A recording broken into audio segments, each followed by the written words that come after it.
We're ready to start though.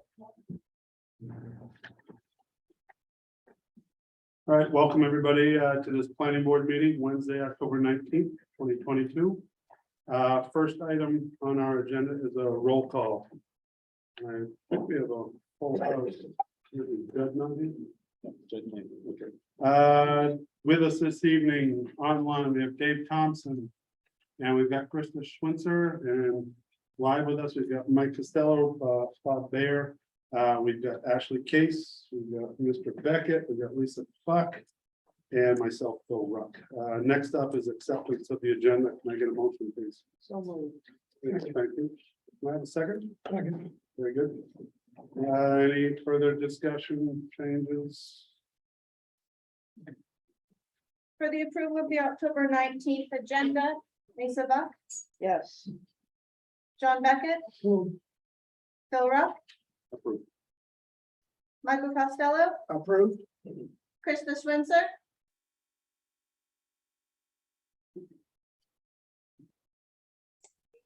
Approved.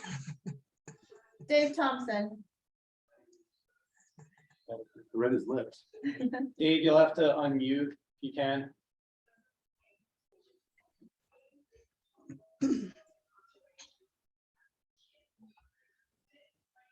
Can't hear you yet. There we go. Thank you. Thanks, Dave. That's for approval, none opposed. Very good. Next up is approval of the minutes of September 21st, 2022. Can I get a motion? Very good. Thank you. Can I get a second? Second. Very good. I was not at that meeting, so I can't vote, but are there any edits to Jessica's fine work? Changes, comments, edits? Praise? All done. Perfect. Thank you. Very good. No further changes. Jessica. For the approval of the September planning board minutes, Lisa Buck, Approved. John Beckett, Mr. Ruck, you're abstaining. Correct. Michael Costello, Approved. Krista Switzer, Approved. Dave Thompson. Approve.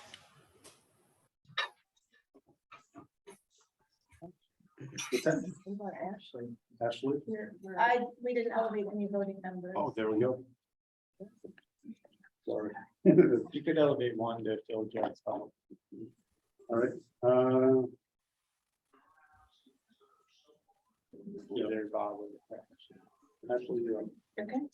All right, next up is new business. We have a busy evening. I can't remember the last time we had 4 public hearings, but that's what's in front of us. So first up is an amendment to an approved site plan by Sargent Realty LLC located on 3 Godfrey Drive, tax map 11-0, lot 38 in the commercial 1 and economic development zone districts. The application proposes to reconfigure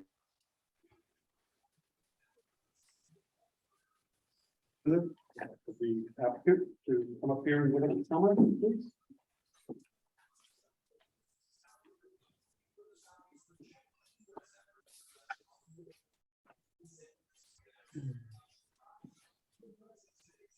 Good evening, Sean Thies with Haley Ward representing the applicant tonight.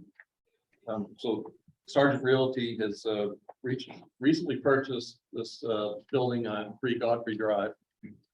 And they are renovating interior of the building. They're going to move their, so Sargent Corporation is moving their corporate office into the building on the 1st floor. And so they're doing some renovation work there, and the parking lot is in pretty poor condition. So they want to reconstruct that. And currently there's much more parking than they think they're going to need for both their uses and any potential lease tenants that they may have on the 2nd floor. So rather than spend the money to reconstruct a lot of parking that's not needed, you can see on the plan here that the dark shaded area is the section of the parking lot that they plan to reconstruct.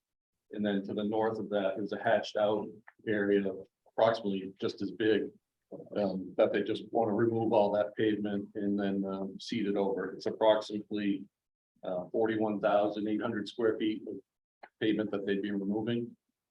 And then additionally, they want to relocate the driveway off of Godfrey Drive. It currently comes in at sort of the southerly edge of the parking lot, and they're going to move that to the north. And then it's just really a slight reconfiguration of the striping and some of the islands in the parking lot. We laid it out so all the existing storm drain system can stay where it is, and they don't need to add new things, minor grading to keep all the stormwater going to the system, which goes to a couple of detention ponds on site. They are, so based on the square footage of the building, they're required to have 244 spaces.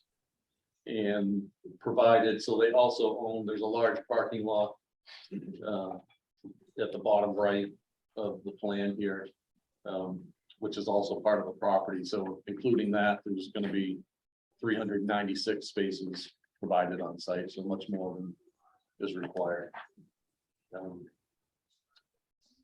That's really it. There's, I think, some new plantings proposed for some screening along Godfrey Drive that, my understanding, that requirement wasn't in the ordinance when the original site was constructed, so just going through this process, they'll add those trees in that area. Thank you, Sean. Kyle, do you have anything to add from the summary prepared? Yeah, Mr. Chairman? Bill, Mr. Chairman? Yeah. I am in a That's right, you're on the butter, so butters list. I should recuse myself. I think that's a good idea. Yeah. Thank you, Okay. Dave. Yeah, so there's not too much to add to what Sean kind of went over there. I mean, it's a fairly straightforward application, as you pointed out. It's really reconfiguring the driveway and then that parking area.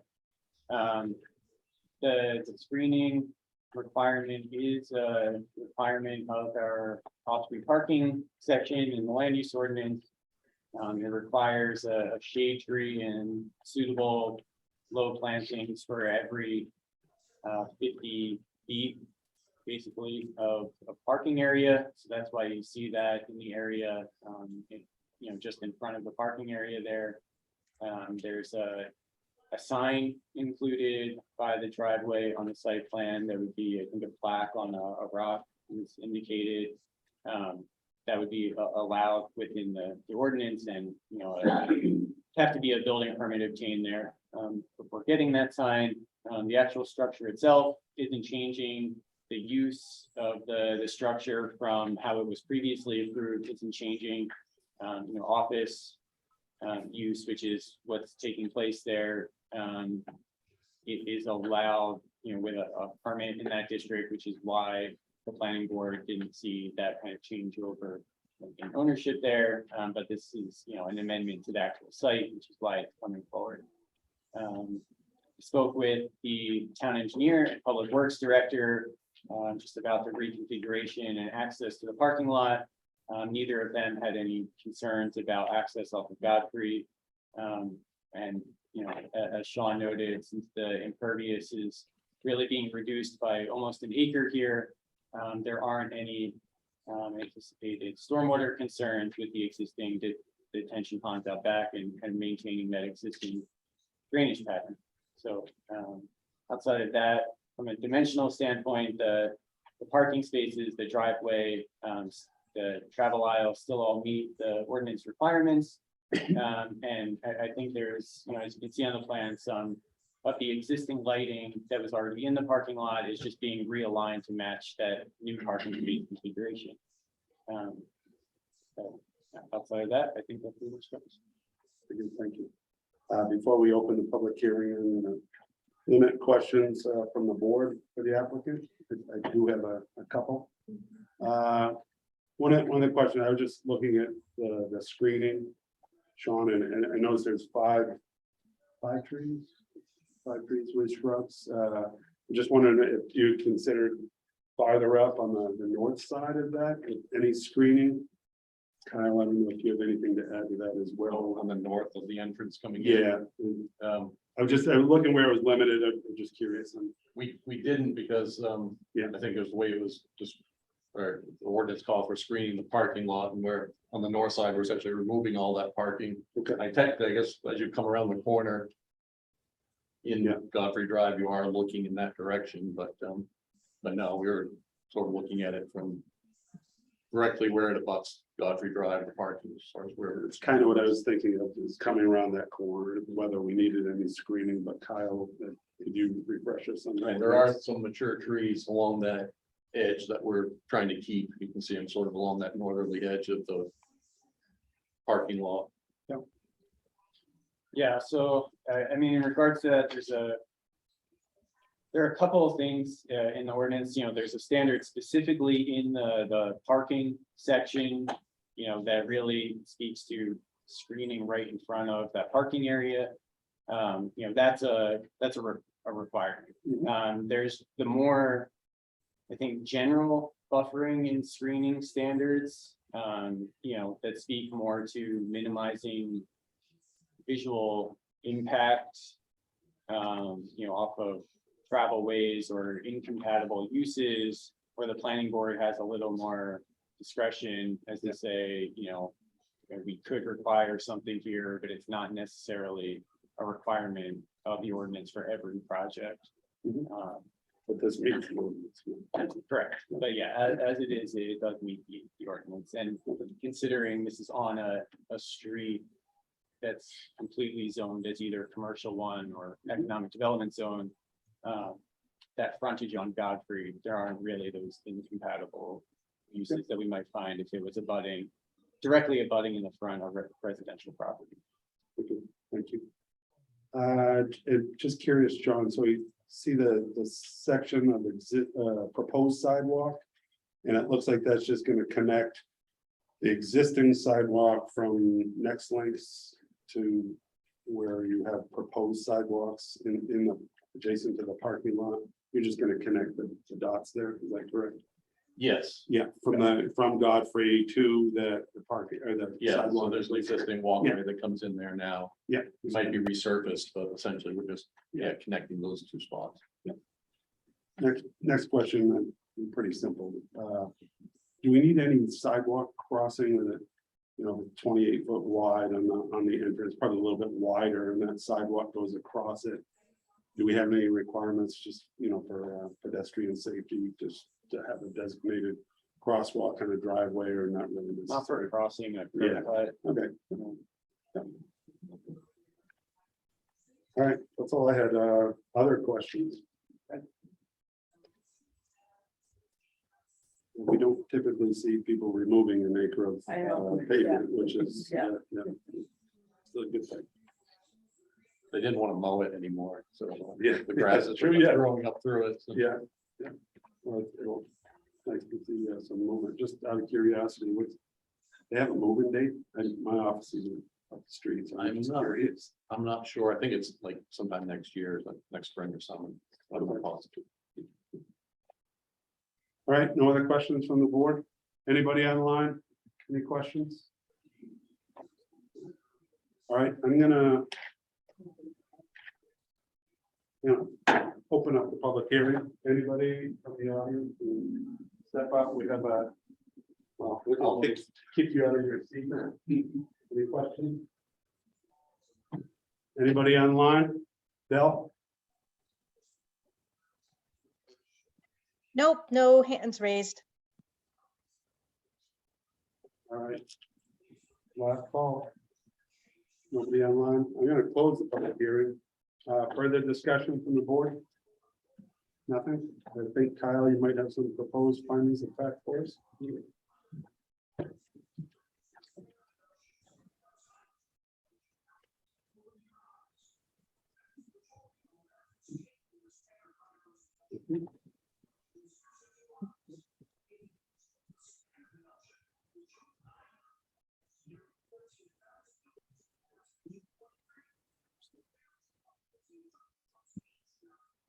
All right, these are proposed findings of fact for our consideration this evening for Sergeant Realty LLC for the site plan review dated October 19th, 2022. I'm going to go through all of these and ask for your comments at the end of them, okay? So pursuant to Article 6, Section 18-177 of the Orono Code of Ordinances, the Orono Planning Board has considered the application Sergeant Realty LLC for a minor site plan amendment for the reconfiguration of the parking area at 3 Godfrey Drive, tax map 11-0, lot 38 in the Commercial 1 and Economic Development Zone District. And based on all evidence presented by the applicant, reviewing agencies, town departments, and the public, found the following. Number one, requirements of the district. That the proposed amendment is allowable in the Commercial 1 district and meets all applicable dimensional requirements. Number two, compliance with town ordinances and codes. That the proposed amendment meets provisions of applicable regulations of the town, including all pertinent sections of Chapter 18 Land Use Ordinance. 3, utilization of the site. That the proposed project reflects the natural capabilities of the site. 4, traffic and pedestrian access. That the use for the site is not changed and therefore no changes to traffic are anticipated. In addition, that access to the site shall be from a driveway that meets the dimensional requirements of the ordinance, and the off-street parking area shall meet all dimensional and buffer requirements identified in the ordinance. Number 5, storage of materials, that there'll be no exposed storage of materials. 6, stormwater management, that the proposed project will reduce the impervious area of the site and therefore no additional stormwater management features are proposed. 7, erosion control, that any erosion control measures implemented will meet the specifications contained in the Maine Department of Environmental Protection's Dust Management Practices Manual. 8, noise and lighting, that the amendment will relocate existing lighting to better align with the new parking layout. Number 9, other review criteria, that the nature of the proposed amendment will not have any impacts to other site plan review criteria relating to items such as utilities, water quality, shoreline relationship, solid waste management, historic and archaeological resources, or hazardous materials. Are there any issues with any of the 9 items I just read? Anybody online? All right, with that, I think we're ready for a motion. Okay, I move that we approve the application of Sergeant Realty LLC for a minor site plan amendment for reconfiguration of the parking area at 3 Godfrey Drive, tax map 11-0, lot 38 in the Commercial 1 district and Economic Development Zone district. Very good. Thank you. Thank you, Ashley. Any further discussion? Okay, for the approval of Sergeant's minor site plan, Mr. Buck, Yes. John Beckett, Yes. Phil Ruck, Ooh, Michael Costello, Approved. Krista Switzer, Approved. Ashley Case, approved. That's 6 for approval. Mr. Thompson, of course, has recused himself. very good. Thank you, Jessica. Thank you very much. Have a good evening. Next up, we have a contract zone agreement application by Zachary Pike of Pike Project Development located on 74 Mill Street, tax map 27-12, lot 35. The application proposes to change the zoning district for the parcel from medium density residential to village commercial with certain restrictions put in place to allow for the mixed use redevelopment of the parcel. And I don't know, there we go. When I wasn't looking. I stacked up on me. Yeah, could you give us a summary of what you propose, please? Yeah, absolutely. Well, thank you everybody here for having me come up, talk to the planning board, as well as all the community members who come to talk about what we're proposing here. My name is Zach Pike. I'm from Orono. I've lived here for all 39 years of my life. And I've seen this building around and been wondering what was going to happen with it at some point. So the overall idea of my proposal is to keep the historic nature of the property, keep the footprint of the building, and try to redevelop it into a, probably higher density residential than what it is right now. So the idea is to turn it from a medium density residential into the village zone commercial, and to allow for there to be more, more useful opportunities for the property. So that's what we're talking about right now. Obviously, we don't have a full plan on exactly how many units or everything that's going to happen within the structure of the building. The idea is to keep the building the same size that it currently is, use the parking lot that's already there behind the building and to rezone it so it can have the opportunity to do something more than what it's doing right now. Thank you. Yes, so as he mentioned, we're considering the contract zone part of this application, but it needs to include some kind of idea what might happen on the site. So Kyle, you prepared a nice summary for us as well. Can you, again, I'd like people to understand, again, the purpose of contract zones and all of what we're considering this evening. Yeah, I can start out with just more of the process of this. So this property is located currently in the medium density residential district. You know, the village commercial, which is our downtown area, and you know, that Pleasant Summer Street across there. So there's really, you know, one lot in between where the downtown ends and, you know, where this lot is located. Now, obviously, the buyer manufacturing building and use is, you know, a very long time use there. But it's right now a legally non-conforming use. It's grandfathered to be there. You know, you couldn't right now build a structure of that size for any industrial or commercial activity in the MDR zone.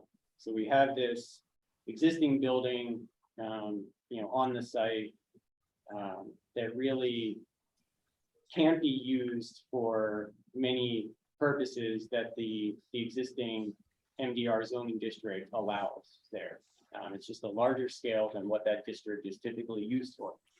So in the comprehensive plan, there were a number of these types of properties around town that had these long-time commercial or industrial uses taking place on them, whether it's the mill or the fire property or the University Inn, which we went through with the Tyler project, or, you know, there were several of these that were identified in the last comprehensive plan and marked on the current edition of the town zoning map as being ripe for a contract or conditional zone change.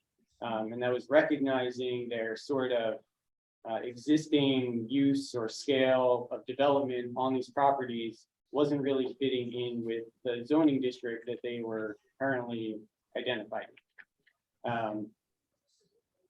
You know, so that gives some justification to bring these conversations up, whereas, you know, other times when we look at zone changes and, you know, people are just looking to change some, you know, random parcel to a different zone, it might be a little bit more of a difficult conversation. But procedurally, why we look at a contract zone versus a normal zone change, which would typically just be done by the town council, is that a contract zone is an agreement between the property owner and the town to change the underlying zone to allow an activity to happen. But it puts in specific restrictions and conditions to limit the scale of development. So a property owner can't just come in and simply do anything that's allowed, for instance, in the village commercial.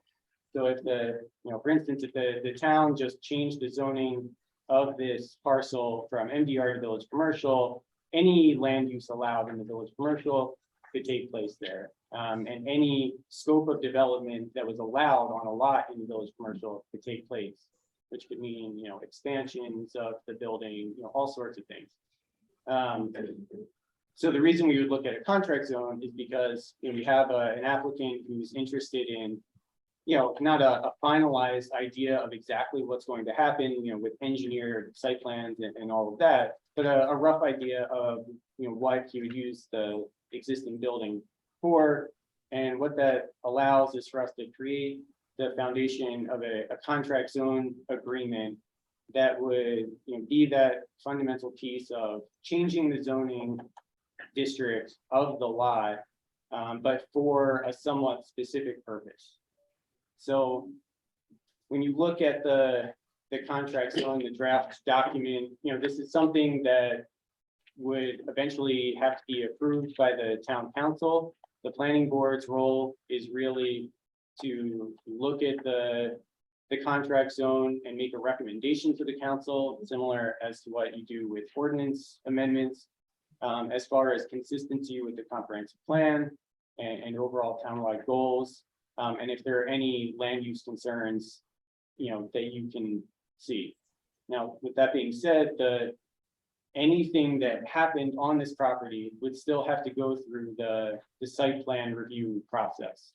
So when we talk about specifics like traffic impacts and environmental impacts, with any, redoing the parking area, closer to the river, or noise or lighting, any of those things would still be reviewed in detail, and the planning board would have to make findings on any of those things later down the line when the applicant came forward with an actual site plan application.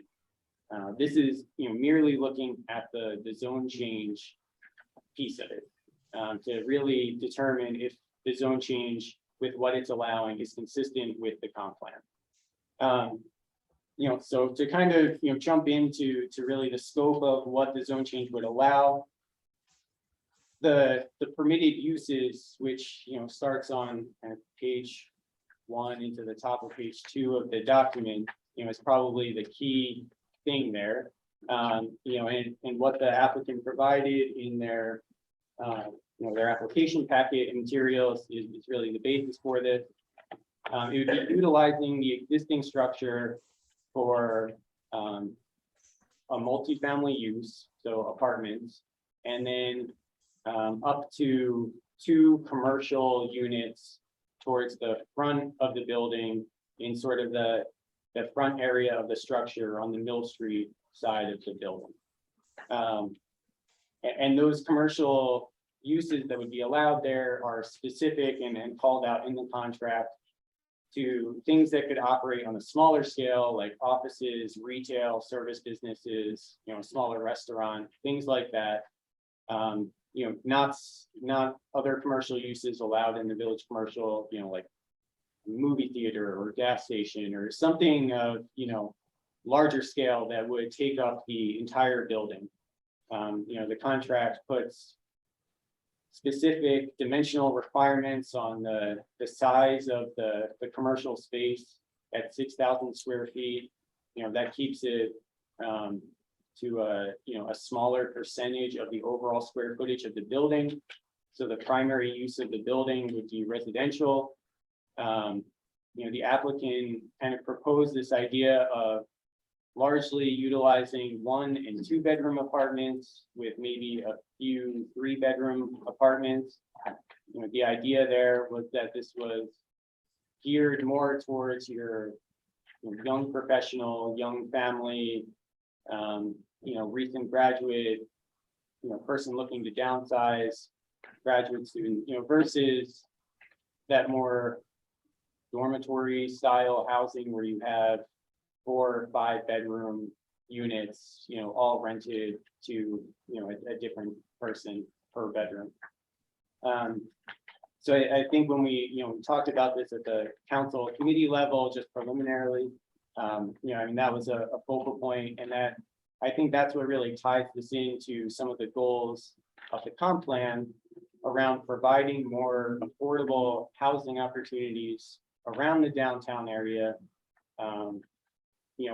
Giving those housing opportunities specifically to younger families, young professionals looking to move to the community and have some sort of entrance point into housing in the community, because there really aren't a lot of these rental opportunities present for that demographic.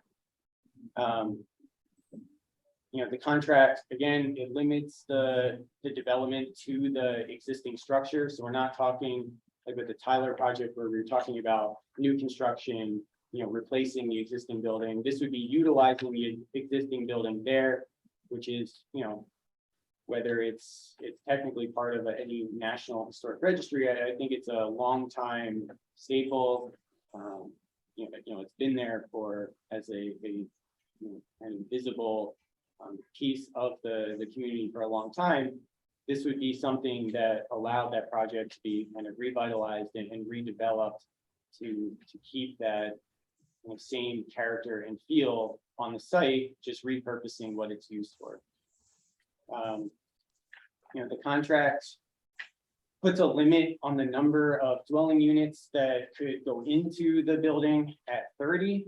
I know that can seem like probably a high number at first. That's based on the allowance of the village commercial district. So the village commercial, you can have one dwelling unit for every 2,500 square feet of lot area, and with a 1.8 acre lot here, that's roughly what that comes out to. As the applicant pointed out, I don't think there's any final plan there as far as what's actually being proposed for the number of units. That would just be the maximum based off of what's allowed in the village commercial zone now. There'd be a limit on the number of bedrooms per unit. I talked about the applicant had stated, 3 being sort of the max that they'd be looking to provide. Similar to a standard the town implemented in the Park Street area when there were a lot of student housing complexes going in. The town wanted to limit the number of bedrooms per acre, to limit that kind of development in a way. And we'd be utilizing a similar standard here to keep the sort of purpose and design of the units in the building at that smaller scale to incentivize them, being housing opportunities for individuals versus necessarily large groups of people. Notice you did list half a dozen points where it matched up specifically with the comp plan. Yeah, What we talked about. I think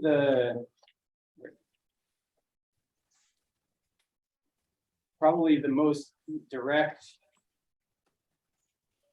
call out in the comp plan as far as a recommendation is where it says encourage mixed uses, including residences in and adjacent to downtown, and improve the quality of housing in and around downtown. Encourage new residential development for families within walking distance of downtown. I mean, this is a project that would do exactly that. When we talk about, I mentioned in the report, walkability, walkability is more than just providing smaller house lots. You need to provide things for people to walk to. So to be able to, another one of the points in the comp plan was growing the downtown in a compact, walkable manner. I mean, we'd be building off of existing infrastructure. We wouldn't be impacting, new natural areas or, really creating any sort of expansion off of, what was already built or devoting more resources to that. We'd be taking an existing space, but able to repurpose it to better suit the goals of the comp plan for this kind of geographic area of the town. As far as repurposing it more for dense residential living, giving those people the opportunity to walk to more goods and services and jobs and things like that. So I could probably keep going on with this. I think the last thing I'll probably mention is the parking area. Zach mentioned utilizing the sort of back existing parking area of the site. There would be a limit set in the contract zone on the amount of parking. Obviously, that's a kind of a fine balance, as you want there to be enough parking to satisfy the residential demand for the units that are going in there. But at the same time, that back part of the parcel is in the shoreland zone. Now it's the general development shoreland zone, which is a kind of designation that allows for more impact than other types of shoreland zone designations, but still, as it abuts to the river, you want to limit sort of the impervious area going back there. So, that 60-foot or 60 space parking lot limit is really designed, at least loosely off of looking at that existing footprint of the impervious parking area back there now and trying to see what that could be configured into more formally later on in the site plan process. So with that, I think I'll stop there, but I'm happy to answer any more questions. Thank you. So before, again, I open it up for the public, limit questions to the board. I do want to reinforce some of the points that Kyle made, that we identified. This is one of several, but this property in particular came up several times during the many meetings we had in the development of our last comp plan. And as you heard, the proposed activity checks a lot of the boxes that we talked about. Yeah, any questions for the applicant? I have a question for Kyle. Fire away. Explain, I'm not even sure what I'm asking, but what happens in the future with a contract zone? So let's say this plan goes forward and then 10 years down the road, Great question. something happens. Yeah, so the contract is recorded at the registry of deeds if, if and when, they are approved.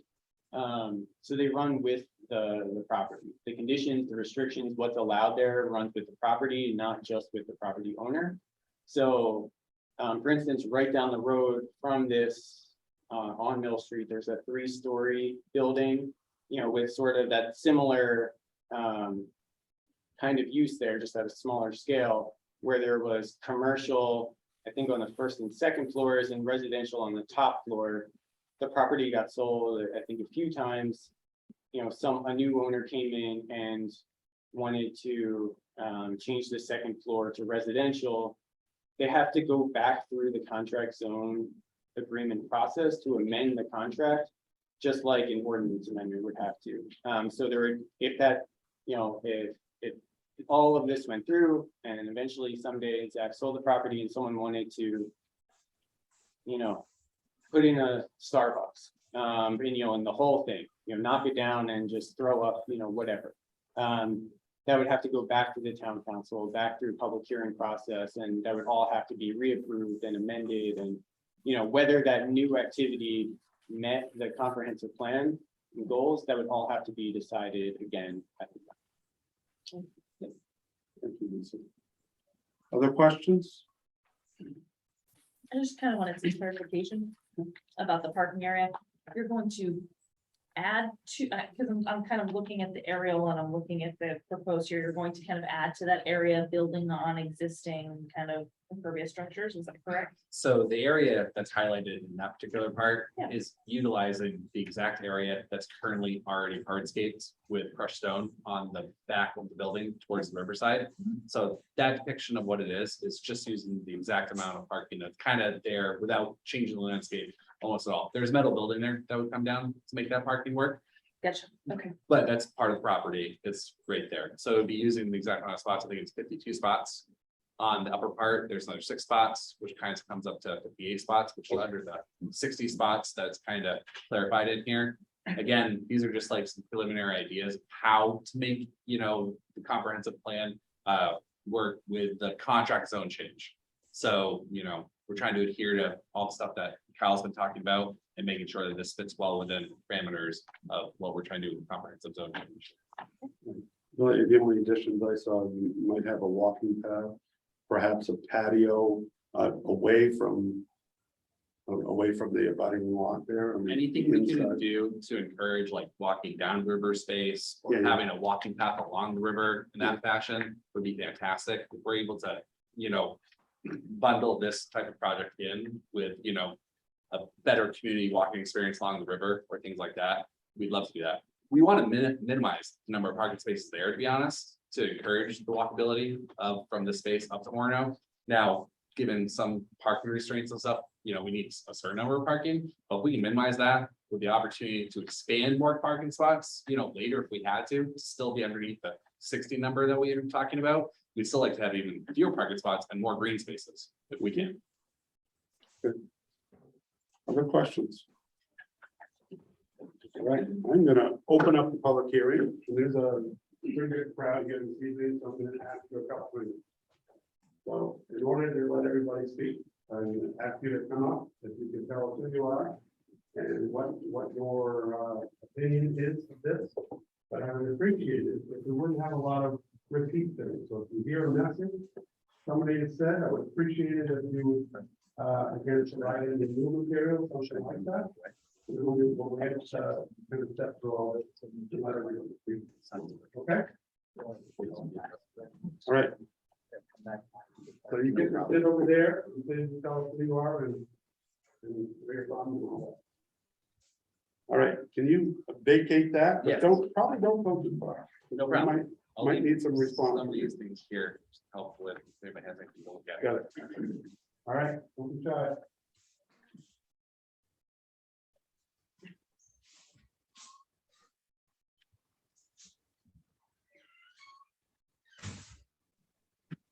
Hi, everyone, I'm Chris Bates. I live at 94 Mill Street, which is about 3 to 4 houses down from Byers. And I guess I have a few concerns. Number one would just be this notion of a contract zone that has a rough idea only. It just seems very slippery. I mean, if we start opening this in the village commercial, where then do we go? I mean, is there a moratorium on the amount of years someone can decide if they want to further develop and how they want to? I think that's too much carte blanche. As a resident here, I don't think we need any zoning changes because, as someone said, we already have that 3-story building, we have Sean Tenney, we have Byers. Now, the Byers footprint is a very quiet footprint and has been for years. Most of their stuff is done by mail. So there isn't a lot of thunder associated with that building as there might be here. So I'm really troubled by that. And I wouldn't urge the contract zoning. And I know that I'm fairly new and perhaps ignorant to much of what you folks already have. So I'm opposed to any zoning changes in my neighborhood. And I wouldn't mind if you tabled this proposal until these plans rough out. I'm not sure I'd give my kids any money to start a project with just an idea. I'd want a little something more. I'd love them, I'd support them, but I would want something more concrete, especially in our town. I also think that where I abut is where the metal building is now that Solke rents. And so I'm most familiar with that. I've been there a couple of years and used to living here years ago.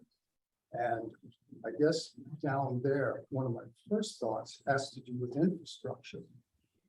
It's off of Spring Street. There's only one ingress and egress. There's only one way in and one way out. I would encourage you to measure Spring Street to see how narrow that is.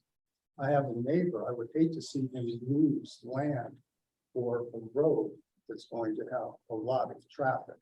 So let's say it doesn't go well and only 10 apartments are rented, or all 30, right? There's going to be more traffic there. It's a family area, and that's why I chose this quiet place, but enough about me. That roadway is thinner, much thinner than Mill Street is. And I can see problems emerging there, a need for more space. And I'm also curious about who monitors the shoreline zone. Because a lot of people use that area or walk down in that area, and I'd hate to see that taken away. And also concerned about any of the toxic flow that always happens in hard parking areas. And it'll find its way to a level or downhill, and it'll end up in that river. So it makes my property, my area, not my property, but the area more densely packed. Right? But I really wouldn't want any zoning changes. And I'm not sure who the apartments are for. I mean, they're for the studio life, and then family's a great buzzword, but we keep hearing family, family, family. These can be short-term rentals if they're just getting people on their feet. And I just think changing the zoning or even using this contract zone could go well, but it could also blow up. And that's what I'm most concerned about in this community that I really like. I was also curious if there were any tax exemptions that are offered to contractors or owners when they come in to do this kind of work. What that, if there are, and what they might look like. historic. Very good. Kyle, do you want to address any of that, right off the bat? Sure, I can try to, try to remember all the, so. I As, apologize. as far as traffic goes and the road, I mean, this is what I was really speaking to at the beginning. This is only talking about the underlying zone change that would be the first step in diving into more specific engineered plans. You know, when we talk about, you know, not a specific idea, I think the idea of what the building would be used for is fairly specific. It would be, you know, apartments with a couple, you know, few thousand square feet commercial spaces. Now, when we say, you know, there aren't finalized plans here, we're talking about finalized at the engineering level. But through the site plan process, there would have to be traffic analysis and things like that done to see the impact on the roads, on the intersections in that area. And, you know, if things came back at certain levels, then, you know, that changes how a project can move forward. You know, can it just move forward as is based on what comes back from those studies? Are there any improvements that have to be made, you know, at intersections? You know, or does, you know, not just with this project, but with any, do the numbers come back so high and so impactful that it just makes the project not feasible at all? You know, those things still would be worked out and reviewed, and there would still be chance for notice and, you know, comment on all of that later on. It's just not covered at this stage. We're gonna set some limits. Yeah. essentially. Right. In regards to the shoreland, I mean, this is private property. It's currently private property. You know, whether people or not, you know, use that space, there are no sorts of regulations from a zoning standpoint about people using, you know, space on someone's property or not along the river. There's no special exemption for private property on the river that says, you know, there needs to be public access or anything like that. I think the applicant talked about the idea of encouraging, you know, the ability for, you know, walking along the river. So again, I think easements for things like that, or just whether it's an actual official easement or just a practice of a property owner allowing that sort of activity, isn't really something that comes through in a zone change, a contract zone change, that's either identified on a site plan as a formal area, or again, you know, more so done as a practice. As far as the denser housing in general, again, I'll point to the fact that this building cannot be utilized for really anything that is allowed in the medium density residential district currently. You know, this building is not going to be converted into a single family home. So there needs to be something there, you know, to repurpose and make use of a very prominent site close to our existing services and infrastructure. And when we talk about adding denser housing opportunities, you know, when recently the state has provided legislation encouraging communities to provide more housing opportunities, denser housing opportunities, our comprehensive plan talks about it as a local goal. You know, this is the area that we would hope to do it in from a planning practice perspective. I mean, you're in walking distance to municipal services, public transportation with the bus routes, you know, the shops and businesses downtown, the university, the school system. I mean, this is the, you know, when we talk about a growth area and then focusing down even more into the real kind of growable area of the community,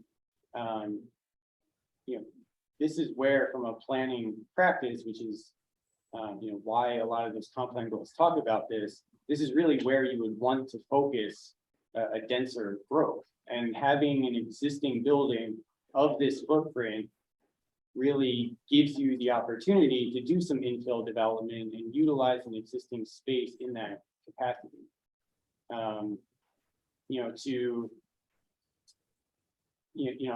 I sympathize with how a neighborhood feels to residents and things like that. But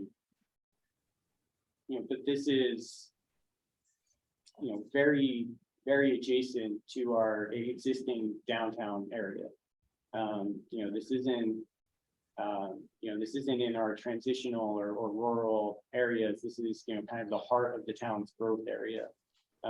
So to have something like this, if anywhere in the town, this is kind of the area that makes sense. Thank you, John. I appreciate the feasibility, Yeah. studies, thoughts and that. I just, I wish there were more certainties with it, or So I give given the this, size of the notes people. yeah, I think a lot of that will still come later. All of those specifics Plenty of will still have opportunity to come. if this would move forward. But even that leaves me leery. I mean, it could even set Zach up to find out if there isn't, enough integrity in the building, or you can't get that road. How else does it get there? And then he loses and he's out. That's not right. It's just that I think there are a lot of unknowns. Don't make me happy. I'm only one house old. But thank you for your time. Others?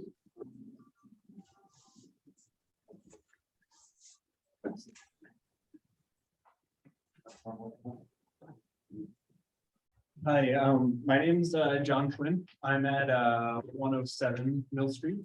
So right across from that, like Spring Street proposed exit and entrance. Excited to see pictures to see them anywhere. I wanted to come here tonight and talk a little bit, I guess, or try not to talk much at all, actually, but just to say that, this is a project that I think for a lot of the reasons why it lines up the comprehensive plan makes a lot of sense to me, and that like I'm pretty excited about to see what that might look like. It will have an impact on me for sure. The headlights coming through my windows are going to be like 100-fold, no doubt, as people kind of pull out of there. But that's me, and I think that overall this has a really exciting potential to for the town. I've lived in Orono for a bunch of years, but we just recently moved to this house. And going through that process and going through the investment properties that people have, that like just the housing stock was a really rough process, looking at some of the condition of things, and I think single family homes have been turning into rentals, and rentals now have been turning into Airbnbs. And I don't think that does anything for the quality of our town either. And I think a project like this has a really exciting potential to not fix that problem by any means, but have a little bit of a corrective effect.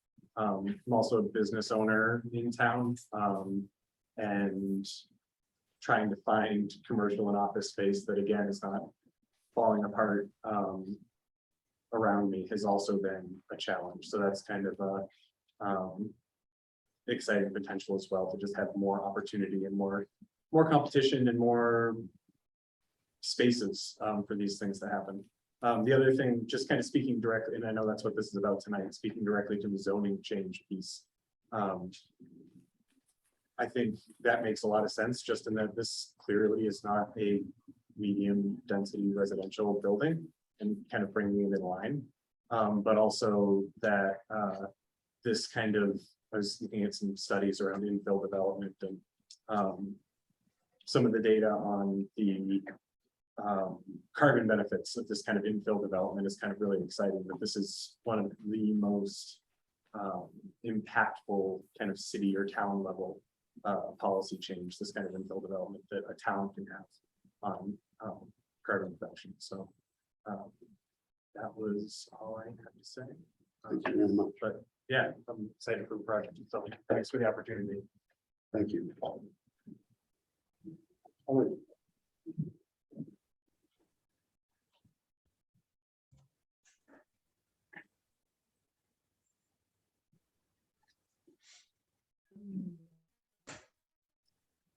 my name is Roberta Bradson. I live at 64 Mill Street, right smack dab next to this building. I don't think anybody is going to be more impacted than my family and I will be.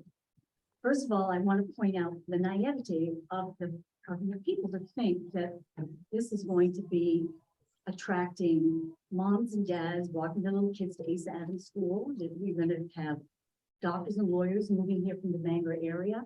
You have no guarantee that this giant apartment complex in the middle of town will not turn into student housing.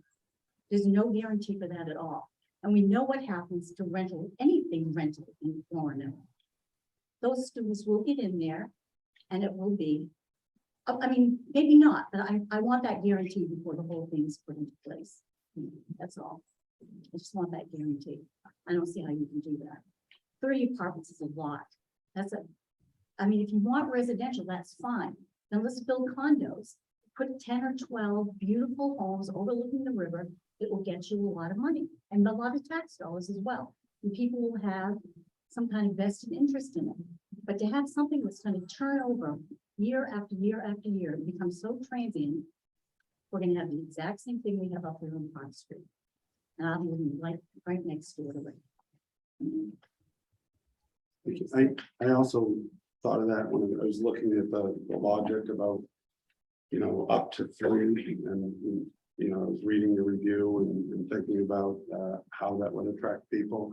Could you elaborate on that just a little bit more? And I know you had some language in your review, but Yeah, so I think just how, yeah, I was thinking about what Yeah. Brad said. I think a good comparison that we talk about sometimes at the staff level is looking at something, you know, like the bigger prominent apartment complexes on Park Street versus something like, a Dryden Terrace or something like that.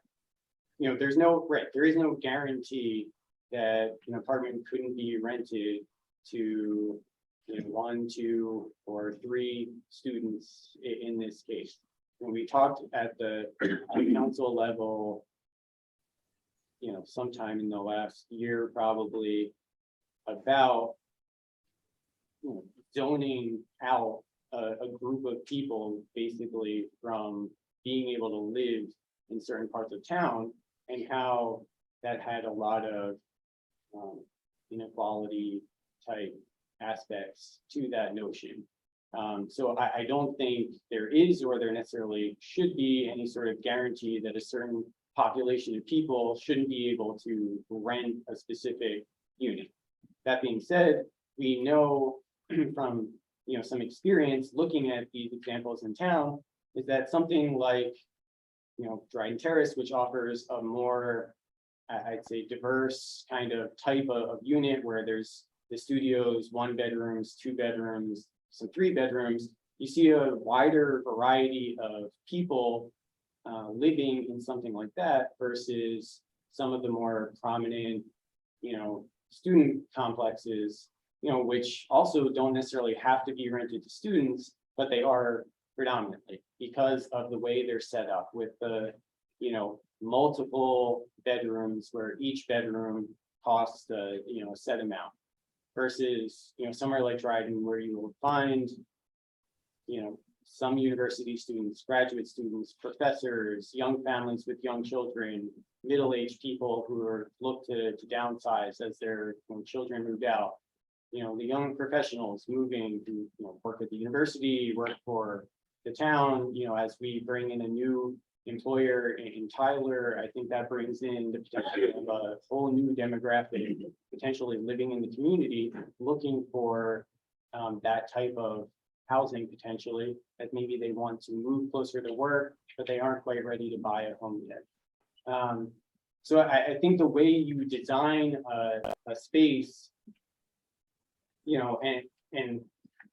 right, we're not guaranteeing in the contract that it can't be rented to a student or that population, that demographic. But we're trying to, take what the applicant is interested in doing and provide some just design guidelines to kind of influence that ability for it to be a mixture of people and not solely geared towards one group of people. I'd be curious from Zach's perspective, I'm sure you thought of this, so.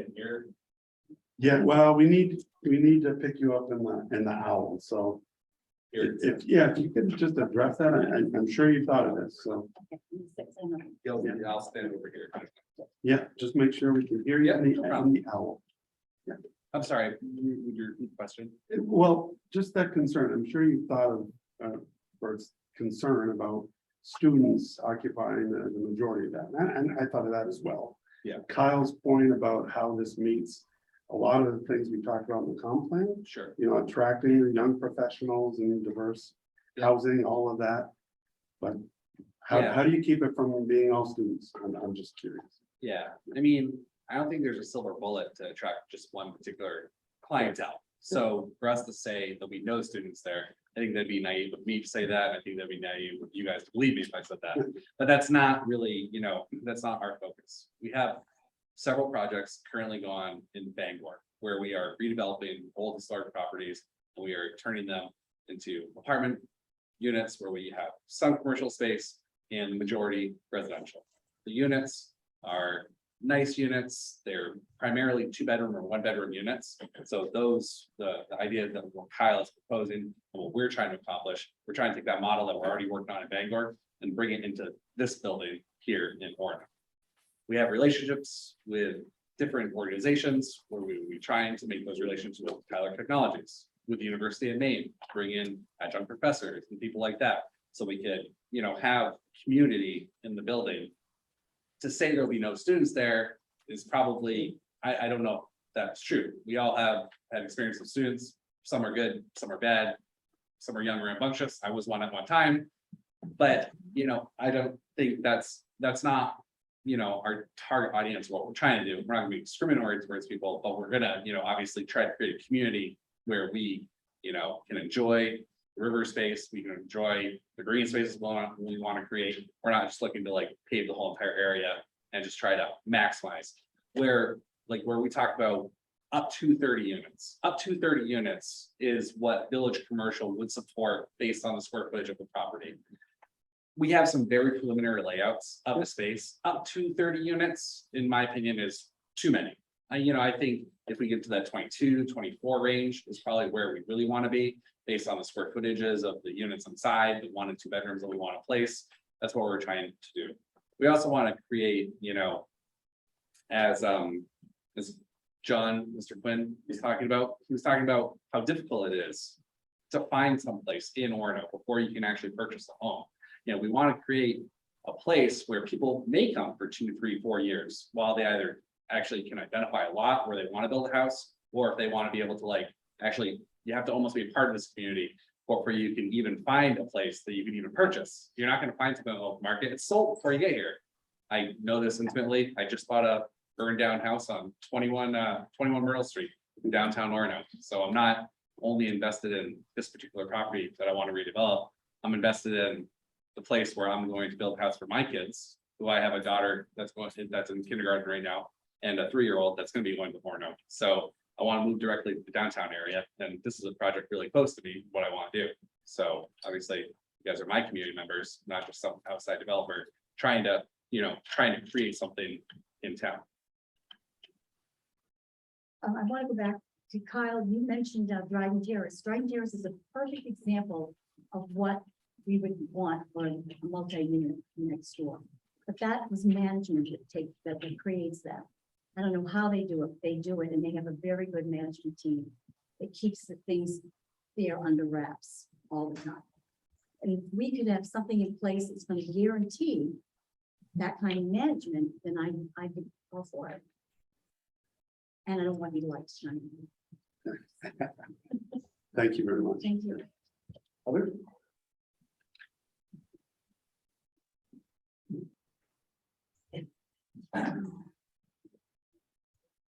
Bill, just so you're aware, we do have a hand raised online when you're ready.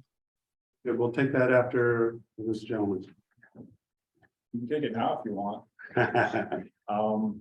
So I have a list, I'll try to keep it short. I'm not, anti. What's that? Oh, my name is Steve Philbrook. I live in the neighborhood. I got the letter, so I was figured I'd show up and say something. I am concerned, mostly because of the traffic. So some of the same issues that people are having is up to 30. My mind goes right to 30 apartments filled with college students. And I work at the University of Maine, so I do like college students. But that street is already, I'm on that road every single day, up and down Mill Street. It already is dangerous. Very dangerous. So if you're gonna add as many as, I don't know how many apartments are gonna be there and how many people, but is there enough parking there for the tenants? 2 more businesses going in there, how much more parking is that for the businesses that are going in there? Where are they gonna park?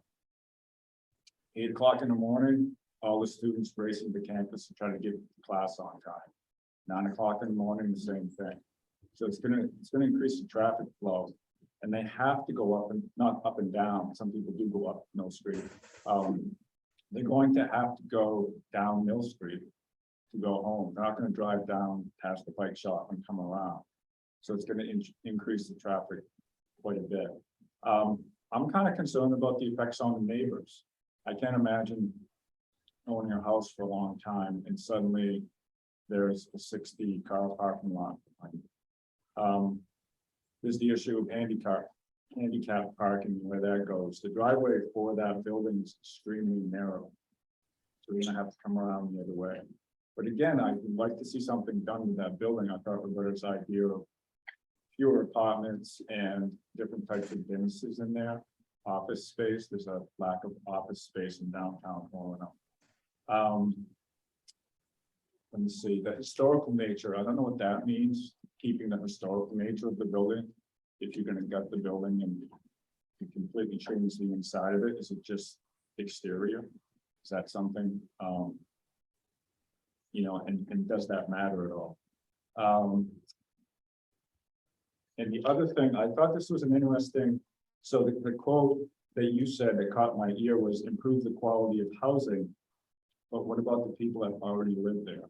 I have quite a few friends with young children that I see every day that live right across the street, just down the street. I'm concerned about the extra traffic and how that will affect the neighborhood. The other thing was, I was reading the original, looking at the original architect's drawing, and there was a note that said under consideration, and he was talking about 1 or 2 bedroom apartments. And I know that we can't say, you know, you can't have 3 bedroom apartments, but in all honesty, I feel like it's going to be college students who are living there. That's just what's going to happen. If you put 30 apartments in there, they're going to be very compact, small bedrooms. They're not going to be family oriented. If you had fewer apartments with more space, then perhaps that would be true. So just the math for me didn't work out. Just right now, there's 56, and I know it's not finalized, but just like 56 parking spots for potentially how many people. Again, the 2 businesses that go in there, where are they going to park? All of that will be fleshed out when they present a plan. Yep. So, but trying to make that clear, yeah, I understand your point, I just want to address that while we're talking about that, they would have to meet all our ordinance requirements. There's numbers for every, square foot of office space or the housing units, so. And I feel like there's a different need in downtown Bangor for the type of housing. Yeah. This is near the university, that's why college students are going to choose it. They want to be able to get up and get to class within, I'm not right. I work on campus, so I like to get up and get to campus fairly quickly. Those are the people that are going to be really interested in those apartments. If I was a young professional, I wouldn't want to be in a building. This is just me with 29 other apartments. It would not be a quiet place. The impact on the neighbors, immediate neighbors, is pretty grand. That's it. Thank you, Carol. Do we want to touch on anything? Yeah, so I mean, just the parking concern, as you mentioned, it would be fleshed out in greater detail, the site plan process. So with this being village commercial and the proximity of it to the on-street parking on Mill Street and the Pine Street lot, I think the business parking would not need to be built on site. There would be no requirement by the ordinance for additional parking for the businesses on site.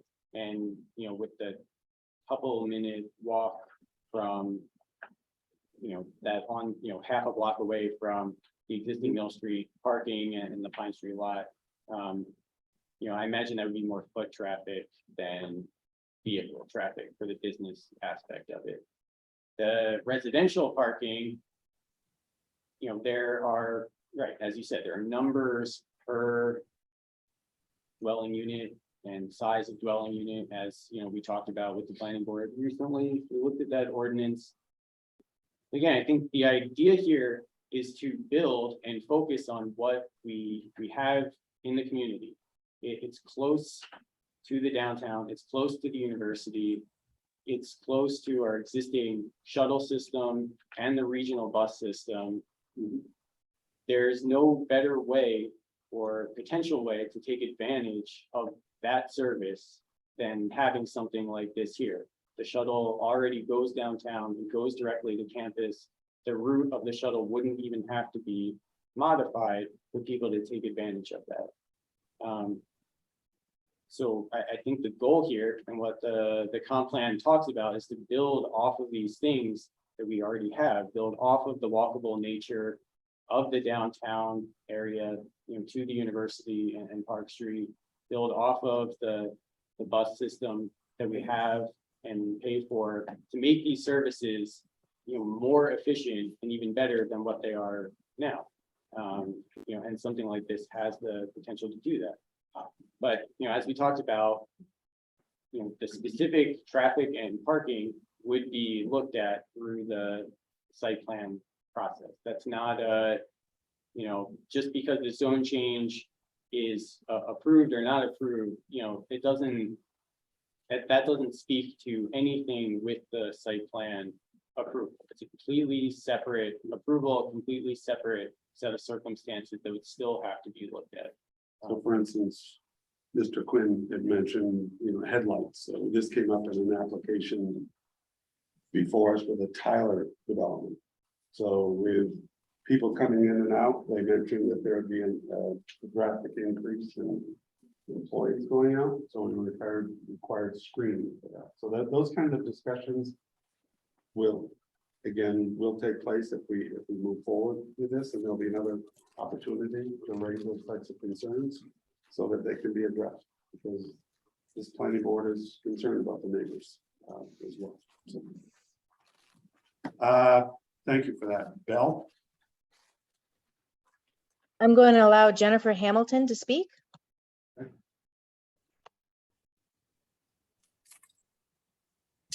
Thank you. I'm actually just going to change a little bit of my order of what I wanted to talk to.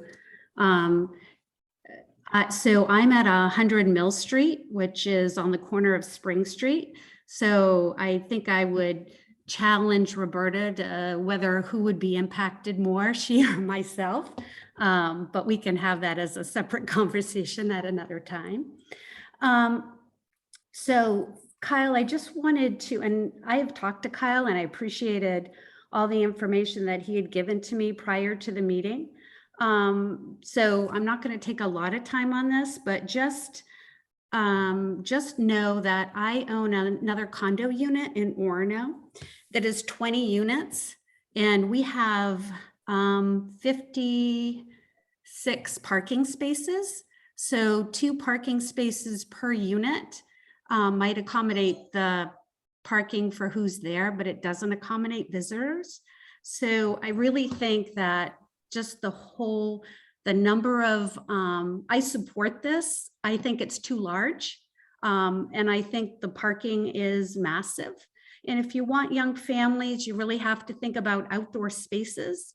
If you're going to accommodate pets, you need to think about outdoor spaces. I think that's why I have so many people asking me about my unit, because I have outdoor spaces, and they're both those type of people. They either have pets, which unfortunately I don't take, or they have children because they want that outdoor space. So if that's really what you're looking to, I think you need to have that as a consideration. And I also think the parking is massive and you don't have enough. As I talked to Kyle, you think about plowing, where are those cars going to go?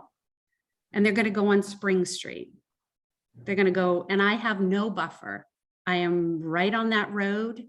Headlights, noise, I'll have it all. If that is the only entrance and exit to that building, which I'm hoping that maybe there'll be more on the Mill Street. And so maybe there's 2 places to come in and out.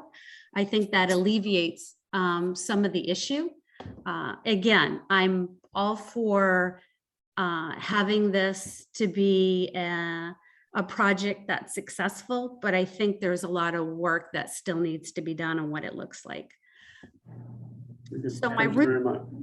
my real question, however, what I wanted to ask you was about Spring Street. So if with the zoning of this as commercial village, what does that do to Spring Street as far as a commercial road? Are there qualifications, limitations, no parking on either side, widening, what happens to that street, if anything? Yeah, so nothing about a zone change affects public right of way. So, changing the zone here specifically with a contract zone is for that lot alone. It doesn't extend any sort of standards or changes to the roadway around it really, as far as parking or anything like that. So no other lots in the area, none of the roads would automatically be changed or adjusted in any way because of the zone change. And I mean, I can touch on a couple of those other things as well. I think, just taking a quick look, as you go from the parking area down to the river, I think you have roughly, you've over half an acre there of green space. So I do think there is some room there, whether that's to, create a little, expansion of the parking area just from an area standpoint to kind of add in some vegetation in the parking area to break up some of that light as it travels through that space. Or if it's to provide, as Zach was talking about, walking in open green space down closer to the river for the residents to take advantage of. Yeah, I think all of those things would, be shown on a plan eventually if they were to happen, but I do think the space is there.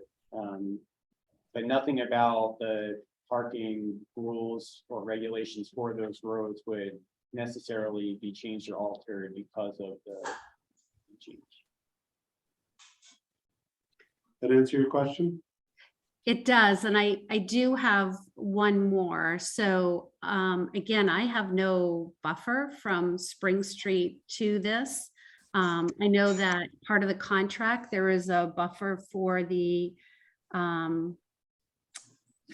people that are abutting the parking lot. Is there any way that I can be accommodated as well?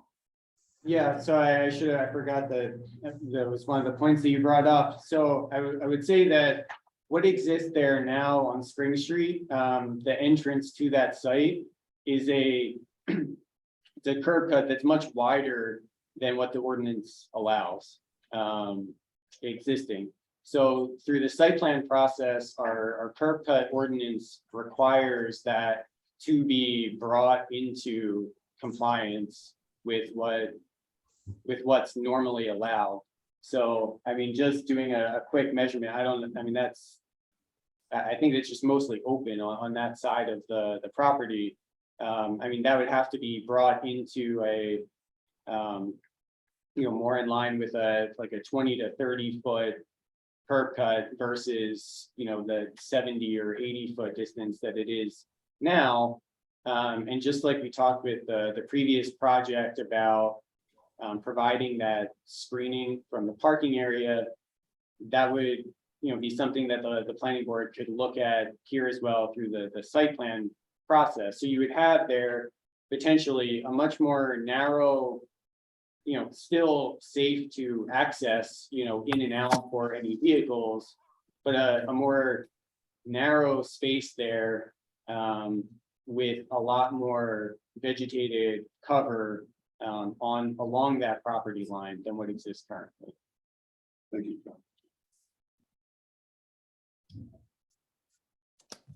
Thank you. Very good. Thank you. Other?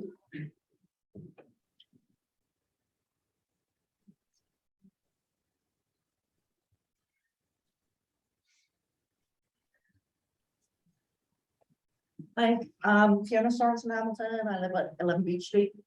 So I'm just a little way down the road that's up from across from Springsteen Street. And I'll try not to repeat too many things. Obviously, I'm concerned about the traffic, so other people are. I understand that's for a future meeting.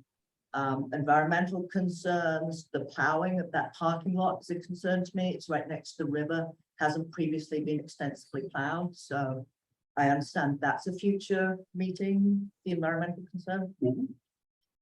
I love livable, walkable communities. I'm really for it, and I love the comprehensive plan that had that.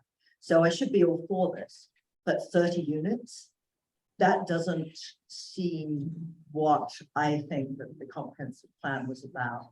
When we moved to our house, my kids were 4 and 6, and we lived in a place where we could walk them to school. My husband could walk to university. We could walk to the shops. In a couple of years, I could send them up to Ampersand to buy stuff themselves. It's a wonderful place for a family to live. And I would love to see families living in the buyer's building.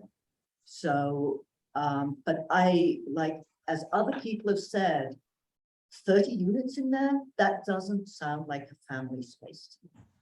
If you told me you were putting 10 to 15 units in, I'd be like, that's a wonderful idea for that building. That's, I don't think you have to answer that. That's my. Great, thank you very much.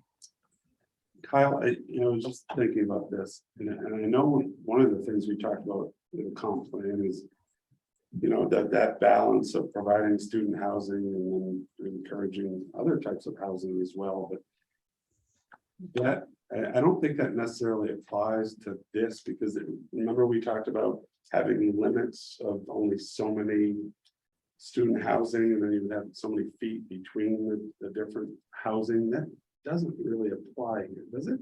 Or is there a way, not to discriminate, but we talked about this at length during our comp plan discussions and how to minimize that in neighborhoods. Yeah. So is there any way? Yeah, that conversation got revisited a bit with council, that idea of having a land use specifically to call out student housing and, in looking, I understand what that was trying to capture and, what it was trying to create. But yeah, I think it does start to open up some interesting and questionable choices. And when you start to look at some of those legal cases around other communities who had done those sorts of things, there was a lot of gray area around whether that was something that was allowed at all. So when we had those conversations with the council, we sort of moved away from that idea of zoning. I mean, for decades, zoning was either accidentally or purposely used as a tool to discriminate against populations of people. So yeah, when we brought that back up as, hey, this is something that was mentioned in the comp plan, that never really got fully fleshed out, is it something that we still want to pursue? The council seems to, kind of move away from that idea. And, more so look at the housing stock and kind of identify, what we have and what we don't have. And I think some of the comments that, comments that was brought up about there not being a lot of opportunities for people moving into the community to have that kind of housing period while they're looking to purchase those single family homes and to build and develop their families. There just aren't. You have rental properties dominated by a lot of student rentals, and then you have single family homes, and that market dominated by more established groups who were ready for that stage. And there's not a lot of in-between opportunity. So when we talk about the number of units, again, I'm not sure that that's actually, that 30, we talk about 15 being an okay number is, okay, well, the applicant has mentioned 22 or 24 is, the number isn't necessarily 30. I think, where that came from was looking at what the land per dwelling unit would allow. And when there was a, conceptual plan developed, looking at the footprint of the building, that was sort of the number that came out. But that conceptual plan was also assuming that the whole building would be residential and that there would be no commercial space necessarily inside of it. Whereas, this idea is more of a mixed use space with the potential for some of that office retail space in there that would, and that would take away. I mean, the contract zone puts a limit of 6,000 square feet of commercial space. I mean, 6,000 square feet of commercial space is several residential dwelling units. I mean, that's, you're talking 1 bedroom, 2 bedroom units. I mean, that could be, 4, 5, 6, units taken away right from that commercial space. Yeah, so I think there are a few things to consider there. Yeah, I believe the applicants heard really loud and clear that, anything associated with this project that could perhaps limit the potential for all students would be welcome. Bill, is there anybody online? Nobody with their hand raised. Anybody else?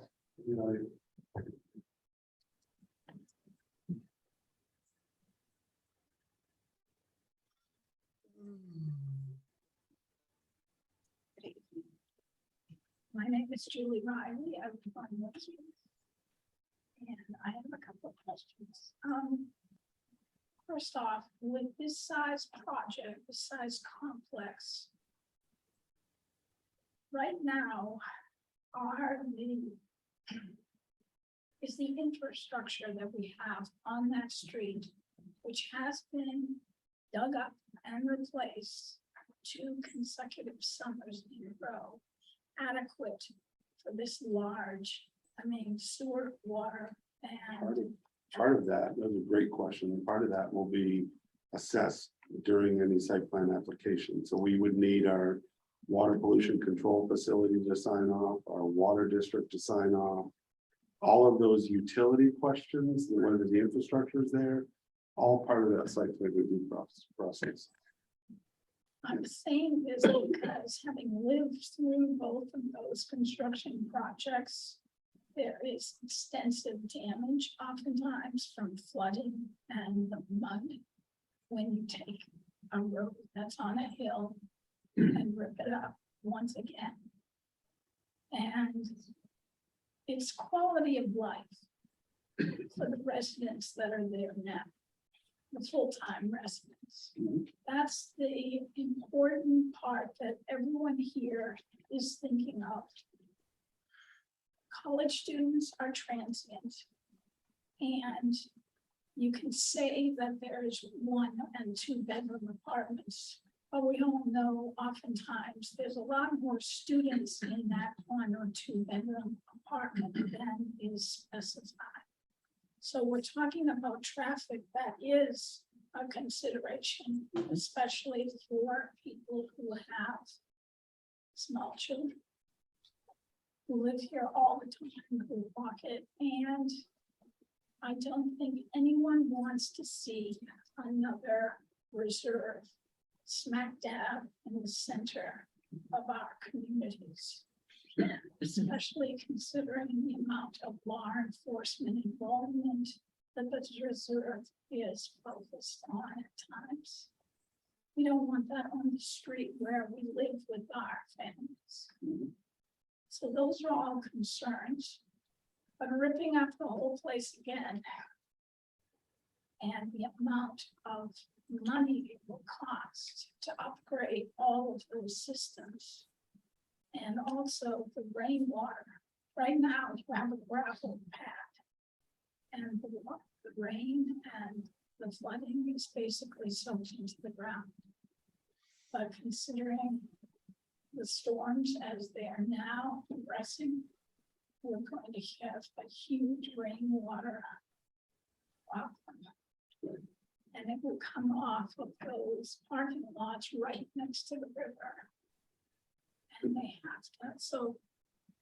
That was brought up earlier, that Mr. Bates brought that up too, about the parking lot runoff, and I just want to assure you that that is one of our primary review criteria, stormwater management. Yep. Will be dealt with, and again, similar to utilities and having capacity, but stormwater management, the town has a permit with DEP to deal with stormwater issues, and all of those things are taken very seriously, so as long as I'm on this board too, I look at that really closely. I would love to see the building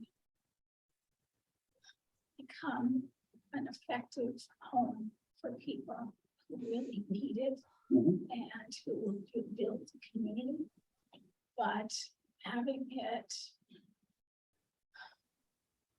changed to the extent that it will be detrimental to the community is not what I'm interested in, not what I see. I look at Webster Point condominiums, Right down the street from you. and it is vastly different from Reserve or from Park Street Apartments or any of those. So the value, even when you consider the tax base, the value is incredibly different. And that's also getting back to quality of life for everyone who lives in there. Thank you very much. Very good, thank you for speaking up. Anybody else?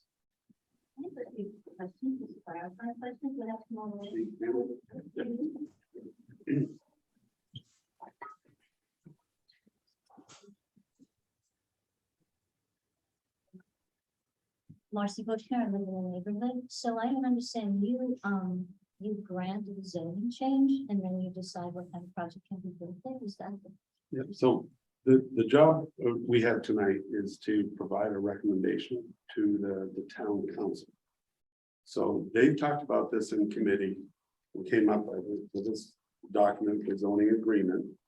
And we discuss it and go over it and, you know, have a public hearing, get to listen to all the concerns about this. Then we provide a recommendation back to the council. And then they would have to approve the contract zone. That's another step. And then any project that Zach would want to propose comes back before this planning board, comes back before us again. Right, so first you approve the contract zoning, so I think the first speaker also Yeah. had the same concern that once you approve the contract zoning. Yeah. You're kind of motivated to approve what they want to do there, because you've already changed the zoning. My second question is, how many living units could be on the property now without the zoning change? 2. Two? Yeah, I mean, that's what we're talking about, the MDR. No. I mean, in that structure, multifamily structures are not allowed in the MDR district, How many acres is there? 1.8. But it doesn't, a multifamily dwelling is a single structure with 3 or more units inside of it. So But in, we have houses on less than a quarter of an acre. So if you have that many acres, you could put several houses in this. Whether they're multifamily. if you were to knock down the building and build a road into the property and then construct, you know, some sort of cluster development, you might be able to get some condos. I think as one of the applicants talked about, the environmental impact of that would be probably far greater than repurposing an existing building and building off of I don't existing, understand why the environmental impact would be more. because new development is oftentimes more taxing on the environment than repurposing an existing But space. But that would have to go through the approval of the committee also, right? The council, and that would also be examined the way this supposedly would be examined. And that, if it was condos or houses, it would certainly be more in the keeping of what our neighborhood is like. My other concern, of course, is the traffic, not only the amount of traffic, the speeding. We have such issues. We've never been able to get anybody to help us with the speeding that goes on in our street. And it is dangerous. There are cats and dogs and people and children and bicycles, and it's the speeding. I'm a landlady, I rent to students, and I find that most students do not take the mass transit bus that runs right down into the block. They all drive to the university. So it is, again, also, I think, a little naive to think that it's going to be a community of people that are going to be enlarging bus use or stores. Thank you. I do want to address the comment about we would be motivated. Every project that comes before us, it has to meet the land use requirements. So I mean, that's fine. We have a contract zone, but if it doesn't meet the requirements of our ordinance, I'm not motivated to approve that. And So wouldn't it be sensible, I'm sure you are sensible, I don't know enough about it, but to look at the details before you approve the contract zoning, also to say, this is anticipated to be a very large project. right, again, there's limits to how the whole process works, and the applicant has provided probably as much of a concept as he can at this point, so that we can have all these discussions and try to identify ideas, but yeah, I think the other comment was that you wouldn't want to go too far along the process if you had no idea. So at least the applicant would have, you know, the sense that, okay, at least the contract zone is allowable, and then he's gonna give us a project that meets the town land use ordinance. And if it meets the requirements that the town council laid out for projects like this, then the board will review it and make sure it follows the town rules. Thank you. Thank you. You bet. Others? All right. Bell, anybody online? Nobody online. All right, I am gonna close the public hearing. I do appreciate all of the input we've had tonight. This is really important to get everybody involved in thinking up about this, so thank you. All right, so our task, again, we've had a lot of good comments. I'd like any further discussion from the board. Questions for the applicant? Dave, Krista, you got anything on remotely? All right. Anybody here? Questions I would have asked have already been asked. Right, so we would have if this moved forward again, we'd have a lot to consider. I think you've heard pretty loud and clear what some of your potential neighbors might have to say at another meeting. So again, I think you proposed a maximum. It didn't sound like you would go for 30 units, and I guess that might be a way to again attempt to try to find the types of tenants that you might be looking for and others might be looking for. All right, so we have to provide a recommendation. Yeah, yeah, so Again, there's no findings or anything Yeah, like this. no. It's just a Formal recommendation. motion, and probably a motion in a second. Yeah, it's for everyone, I guess, in attendance, you Yeah. know, the next step with something like this is, you know, it goes back to council. Staff, we provide a report. Another public hearing. though, To the correct? town manager, to the council with the feedback from this meeting, so that includes. You know, what was said during public comment, what was said by planning board members, so, you know, the council can be aware of those things. And then, right, another public hearing at the council level for the zone change before any vote on whether it's approved. And the same notices will be provided to everybody that received notices for this evening, correct? Correct. You all heard that. All right. Yeah, so I think we're ready for a motion, please. I move that we recommend a contract zone agreement application. Do I want to mention the name, Zach Pike's name? or Sure. Does that matter? Okay. Okay, by Zachary Pike, for the Pike Project Development located on 74 Mill Street, tax map 27-12 lot 35. Thank you, Lisa. Can I have a second? Second.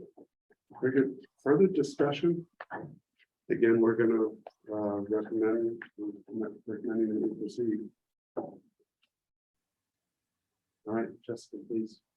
To recommend the proposed contract zone change to council, Lisa Buck, Yes. John Beckett, Yes. Phil Ruff, Approved.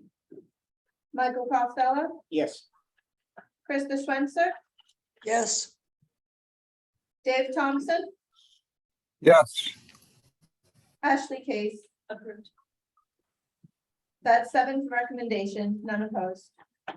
Very good. Thank you, everybody. Well. All right, number 3 this evening, we have a minor site plan application by Michael Lynn located on 156 Park Street. Tax map 12-0, lot 2 in the commercial 2 district. The application proposes to utilize the existing American Legion kitchen and parking area to operate an accessory takeout restaurant use up to 3 days per week. And the applicant has jumped right in. Could you provide us a summary of what you propose? Sure. My name is Melissa Lynn. I'm speaking on behalf of my husband, Michael. What we're looking to do is to provide to utilize the American Legion commercial kitchen. Yep. To provide takeout 2, possibly 3 days a week, and to also, you know, with the potential of maybe doing some catering. What we are planning on doing is providing a menu a couple of days beforehand. To create a menu beforehand, to have online for customers to pre-order for a scheduled pickup time, you know, for Monday or Tuesday. And each day we will have a different menu set. No more than 50 meals a day for pickup. That's about it. It is a takeout it would be a takeout business. Nobody would be entering the American Legion. I do have my dad, Terry Wickett, who is second commander, I think he's called now, for the Legion, to speak on behalf of the Legion as well. Yeah. This is about it. He's been a chef for over 20 years. He's been a chef at the Oriental Jade, head cook at the Burlington. My goal is like do a food truck. Yeah. Basically, right now I'm vending the kitchen. It's just a kitchen. Nobody goes in, nobody goes out. It's just me So it'd be just doing the process. just So in customers. the meantime, I just like doing food truck. So In the future. Very good. This is one of the easier ones I think we. I know, I kind of No, This was That's exciting fine. tonight. Yeah. Any relative Uh, to previous. Right, so Kyle, do you have anything to add? to that? I'll just touch a couple of things, right, so all of the normal site plan criteria in regards to any new development or construction or expansion of impervious area don't really need to be reviewed with something like this. This is similar to the review process that we go through for something like a home business, where, you know, it's sort of an additional use to something that's already happening.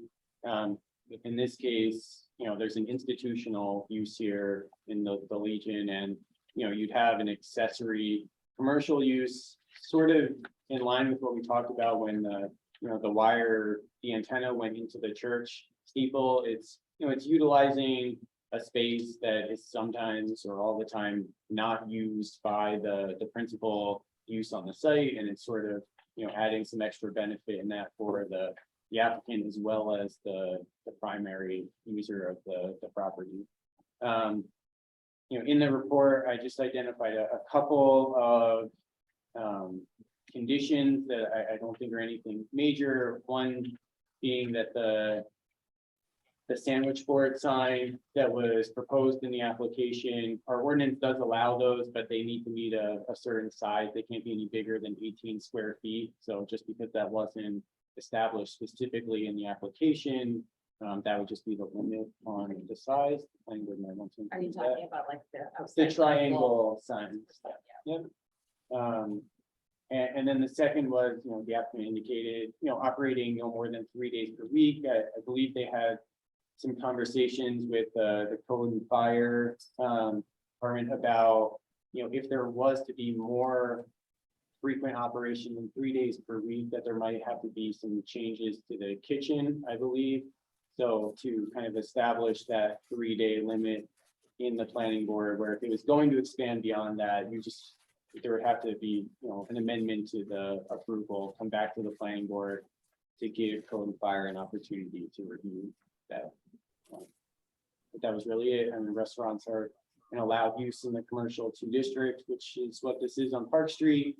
You know, there's an existing parking area there that, you know, institutional uses don't have a minimum parking requirement. So, you know, the Legion has a pretty substantial parking area already. So the fact that, you know, they'd be taking advantage of that existing space. And there would be no indoor seating with the restaurant, which is how generally restaurant off-street parking requirements are determined, is based on the number of seats provided. So that kind of coupled with the kind of pickup slot system that they've identified, staff didn't really see any perceived traffic or access impacts there. You did mention, so Kyle summarized the catering. So that was a little outside of what was in our review packet. But again, it would still have to be limited Within the to 3 days. 3 days. So Yeah. it really doesn't matter whether you're Yeah, serving individual meals at a designated time or catering. right. It's 3 days. Yeah, we would, exactly, and we wouldn't be able to utilize the Legion on days that they've already have Right. pre-scheduled stuff, or, you know, like the bingos, or if others are renting the Legion for their usage. Very good. Thanks, Kyle. Questions from the board? I have none. Just kind of a maybe Yeah. partially a curiosity question. This is sort of a similar model to like Korean Dad. Yeah, Yeah. yeah, I guess, yeah. Yeah. Yeah, we thought of it because when our kids were, my son was out of state going to school, he missed dance week, so yeah. Yeah. You know, college students, they walk on the fields. He's not limited to just Chinese food, he can do. So that gives you Absolutely. kind of like a baseline for how that type of business does in this area. Yes, you're the second person that has asked that. I didn't even know what Korean Dad was. Yeah, I think they're just over the town line in They're BC. busy. Yeah, Yes. Oh, yeah. Still- yeah, and there's a second kitchen running out of that now. Totally. Yeah, which I had to say, yeah. There Yeah. used Read to be about it. A Thai place up on Park Street too. I don't know if that's still there. Yeah. Yes. Yeah. So it's a similar model to that, I think, right? Right, so that started as a home business, and then it would start expanding beyond home business levels, and that was just, I think, before I came, that it kind of transferred over to just a full-blown restaurant, but yeah, I think that how it started was a similar type of. Other questions? All right, I'm gonna open up the public hearing. Anybody? Is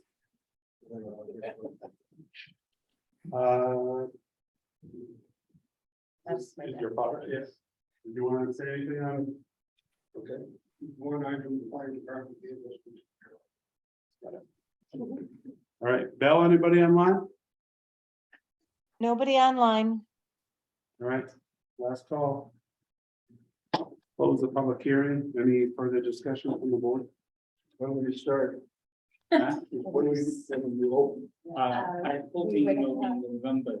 Probably the middle of November, we would still need to do the rest of the state. Yeah. Application and stuff, we were kind of waiting for this first, before we moved on to the state license. And there's gonna be an online ordering? Yeah. Yeah. So we'll need to know the name. Yeah.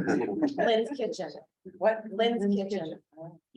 Kyle, I believe you have proposed findings of fact for us to consider.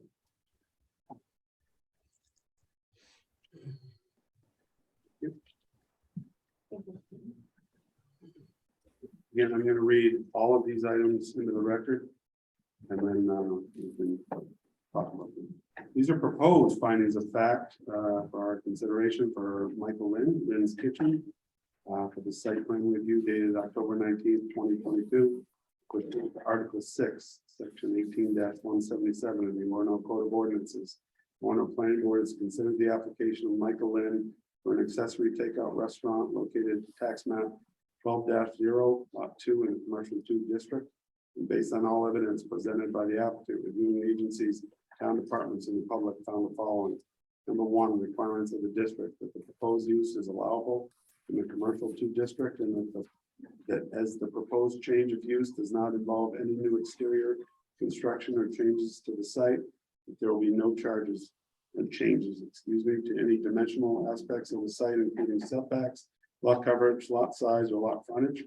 Number two, compliance with town ordinances and codes, that the proposed use meets the provisions of applicable regulations of the town, including all pertinent sections of Chapter 18 Land Use Ordinance.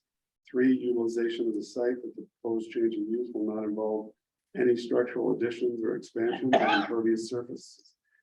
And the use will take place in an existing space located on the site. 4, traffic and pedestrian access, that the use proposes to operate no more than 3 days per week and utilize a time slot system for pickups to reduce the amount of traffic coming to the site at any given time. In addition, that the existing parking area will be utilized by customers for the takeout restaurant. Number 5, storage of materials, that there will be no exposed storage of materials. 6, water supply and sewage disposal, that the site can be served by off-site water supply and sewage disposal. 7, utilities, that the proposed change of use does not require any changes to existing utilities. Number 8, solid waste management, that the applicant has provided a letter from the property owner stating that they are allowed to utilize the existing dumpster on the site. And lastly, number 9, other review criteria, that due to the proposed use not involving any expansion of the structure or impervious changes to the site, that other site plan review criteria typically reviewed related to items such as stormwater management, erosion control, natural features, hazardous materials, and water quality are not applicable to the proposed project. Are there any concerns or issues with any of those 9 items? No. I don't see anybody, no waving hands on line, so I think we're ready for a motion. I move that we approve the minor site plan application by Michael Lynn located on 156 Park Street, tax map 12-0, lot 2 in the commercial 2 district.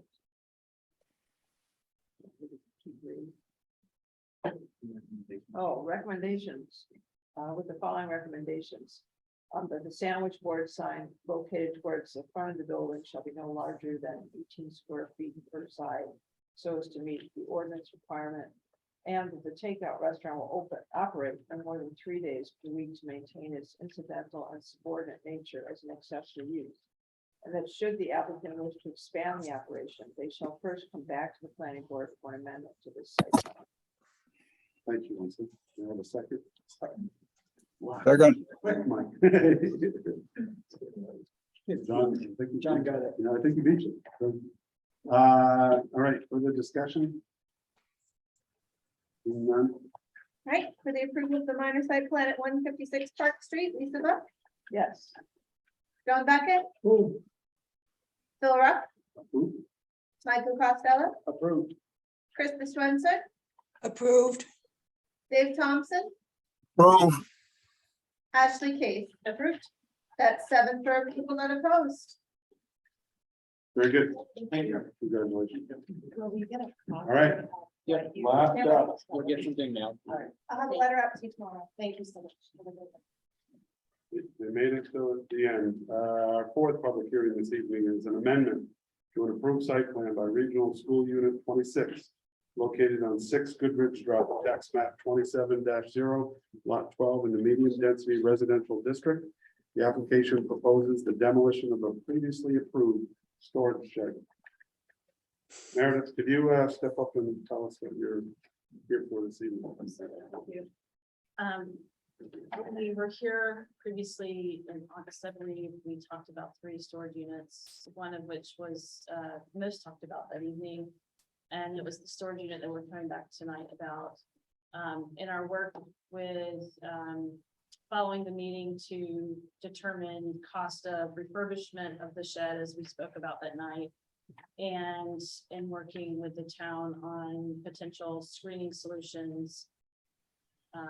And hearing more from neighbors, the cost of that shed and the issues around it caused us to really try to rethink other solutions. And so we just don't see that shed is worth what it was going to cost, just to be frank. Lead paint was found, and so we had to do some abatement, cost of materials. And we did some reorganization to existing storage spaces on campus to accommodate the materials in that shed. So we're coming back tonight to just update you on that and let you know that we plan to remove the shed. And we would also ask that the requirement for screening be removed, since there will be nothing to screen. Nothing with a negative visual impact to screen. Well, anything to add? Not too much, right, I mean, the reason something like this seemingly pretty simple has to come back to the planning board. Is really because of that condition of approval. Normally, a demo of something doesn't necessarily have to come back to the planning board, could just be a building permit. But, with that condition and, the school looking to not need to comply with that condition because, the primary purpose was to screen the visual impact from the shed, and, with that gone, that kind of, changes things a little bit. And, if we change the planning board's, need for that condition, staff can't approve that. Staff doesn't have the authority to approve changes to site plans that are approval standards. It's only something the planning board can change. So that's really why this is coming back. I think the town still has some plans to work on some level of revegetation in that easement area where the infrastructure work was done. But if the planning board decided that condition of approval was no longer needed, I think that would align with the ordinance. Like we were talking about before, this, what kind of sparked this screening requirement was that sort of more vague discretionary standard in the ordinance, where the planning board has some leeway. It's saying that you can require screening if there's these incompatible uses. Without the shed, it opens up to the the fields more than anything, not necessarily any other structures, so. It seems like that wouldn't be something that necessarily required screening, but that's something the planning board should kind of officially state. And the only other thing was that the application indicated that the shed would be removed. Site plan approval is good for 2 years. So just to have some level of clarification, the planning board should probably make a condition of approval. We're based on talking with the applicant now, or coming up with their own, that the shed is removed by a certain date, just so we don't get into the territory of, not that it would happen, but that it could technically, a shed sitting there for 2 years while the site plan approval was good, and the building permit being pulled at the last second, which also had the, its own approval period. What's the plan? We plan to do it in the next couple of months when we submitted this, so I'm looking at Bill and John, who are the ones in charge of that. Right now, our plan is to empty that out by the end of the month. And John's hoping within first November to be down. Good enough.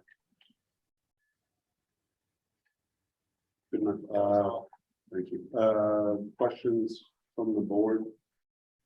I have a question. Yeah. In terms of the lead that you've noticed there, I take it that's gonna be removed in a way that's not gonna contaminate the ground around it. It's not. Can you come up? Yeah. On record, it won't be. And like that.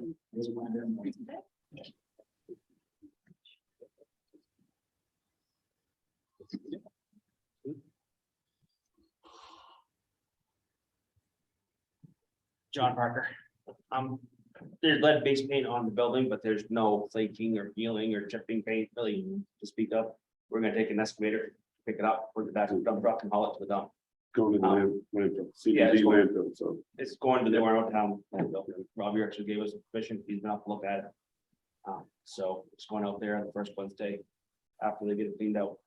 And we had to do it on the other one open. There shouldn't be any, with the whole site's gonna be cleaned up, and then we're gonna see underneath it, obviously the grass is dead. So we'll see and hear that afterwards.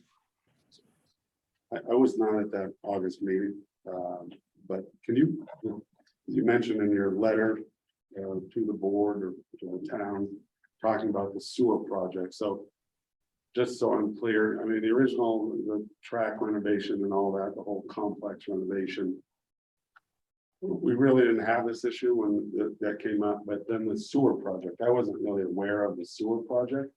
So the vegetation was removed as part of the infrastructure project, so. Yeah, so there's an easement that runs Yeah, along. yeah, the- I saw that, through yeah. their residential lot, and then, I don't know if the easement actually goes on to the RSU property, because I think it was all part of the town lot at Yeah. one point, so.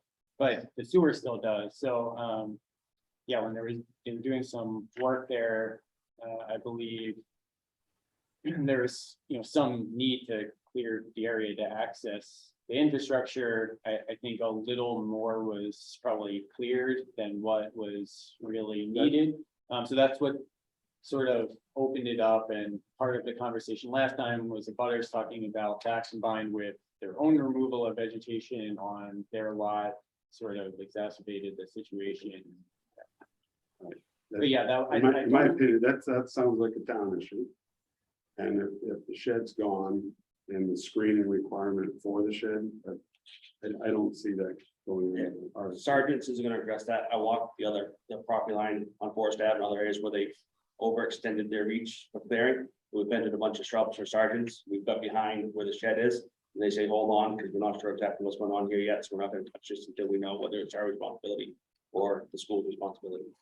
So sergeants is gonna take care of it once this planning board issue is done. So This seems like a no-brainer to me, that if the shed's down. And that was generated the discussion at the August meeting, and then the shed goes away. Yeah, so so I understand this is a formality, but other comments, questions for the applicant? I was just saying, after the August meeting, we had a lot of public comment there. That hasn't received any public comment with the current notice or. And as long as I just see that the town, and now I understand Sergeant, if they were responsible for some of this, they're gonna come back and provide screening, then that seems to be the answer. But that's my take on this. Other comments, Krista, Dave, do you have any opinion on this? No, I think this is kind of ridiculous. You gotta come to the planning board to tear down an old shed, but I'm all for it. Very good. Maybe you wanted to see the other 3 public hearings. Other comments? Krista, you were shaking your head. Other people in the room? No one looked at it, so. Yeah. There we go. All right, I'm gonna open up the public hearing. You're it. Val, you got anybody online? Nobody with their hand raised. All right. So you don't want to get up and say something? Public hearing? Nobody, Val?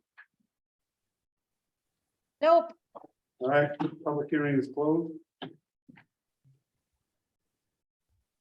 No further questions for the applicant. I'm going to read proposed findings of fact for the RSU 26 site plan review dated October 19th, 2022.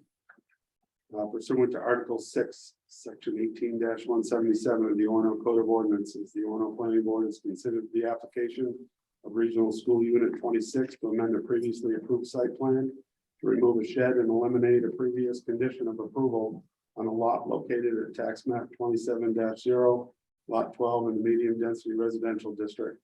Based on all evidence presented by the applicant, reviewing agencies, town departments, and the public found the following. Number 1, requirements of the district that the proposed amendment is allowable in the medium density residential district, and that the proposal complies with applicable dimensional requirements of the district. Number 2, compliance with town ordinances and codes, that the proposal meets the provisions of applicable regulations of the town, including all pertinent sections of Chapter 18 Land Use Ordinance. And lastly, number 3, other review criteria, that this amendment is specifically to consider the elimination of a previous condition of approval, which required the property owner to provide a buffer to impervious to screen the visual impact from a proposed shed, and that no new uses, structures, or impervious areas are being proposed as part of this site plan application, and therefore that any site plan review criteria related to new land uses or development are not applicable to this site plan amendment. Are there any issues or concerns with that? Dave, Krista? No? So are we saying anything about the screening? Are we saying that they don't need to do the screening? They don't need to do the screening. And we need to do that in a motion? Correct. So, yeah, if there's no further comment, I think we are ready for a motion. Okay. I move that we approve the application of RSU 26 to amend the previously approved site plan to remove a shed and eliminate a previous condition of approval on a lot located at tax map 27-0 lot 12 in the medium density residential district. Removal of the shed should occur by December 1st, 2022. Okay, you said November, if we give them 6 months. You want to give them longer than what I gave them? You're gonna get it done by the end of the year? Oh, yeah, long as that. And 12, yeah. All right, so you want to say December 31st? 6 months or end of the year? December 31st. 2022. All right. We have a, thank you, Lisa. We have a motion, got a second, please. Second. Further discussion? Jessica. All right, for the approval of the amended site plan for RSU 26, Lisa Buck, Yes. John Beckett, Phil Ruff, Michael Costello, Approved. Krista Switzer, Approved. Dave Thompson, Approve. Ashley Case, approved. 7 for approval, none opposed. Next up, discussion. I do have a question for you, Bill. How are we doing with the Zoom room? I don't like people at my back all the time. Are we making progress on improving our remote capabilities so that we can get somewhat back to normal? So the good news is that I spoke with the company that is installing it. We're waiting on one last piece of equipment, which is due in the 1st of November, which is practically tomorrow at this point in time. And they're hoping to schedule installation sometime the 2nd or 3rd week of November. Great, so maybe by our next meeting. Maybe. Please don't put that as a condition of approval. I'll hold you to it, Bill. Right, thank you. Any further discussion? What do we have on that? So applications for the November meeting really would have had to have been by this past Monday. So it looks like there won't be a November meeting, which is probably nice after this one. Yeah, I think that'll be the first one off in it's been I a had 2 busy months stretch. off.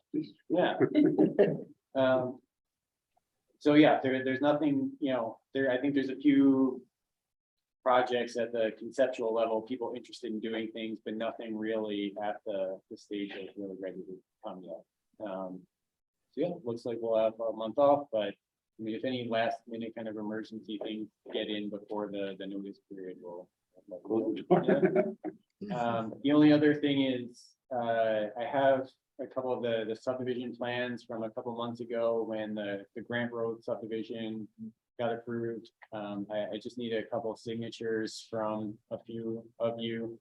I think John, Michael, Ashley, and Bob, you were all present at that meeting. So if I could just get your signatures, that would be great. I'll run down now and get the plans and then be right back up. Very good. Thank you, Kyle. Last up is adjournment. Can I get a motion, please? So moved. Second. Second. Mike, you're able to slide. it Not on, one, no, right? I heard. You Just. just get one. Give it to him. Just, You get one. I think you're on one of those. Okay. You got one. Control is on. All right, so for the adjournment of the October meeting, Lisa Buck, Yes. John Beckett, Yes. Phil Ruff, I'll go with yes. Michael Costello, Oh, yes. yeah. Krista Schwenzer. Krista Schwenzer, Yes. Dave Thompson, Absolutely. Ashley Case. Yes. That's 7 for adjournment. Thank you. See you in December, perhaps? Yeah. Who would say no? Hold on. Right, I know.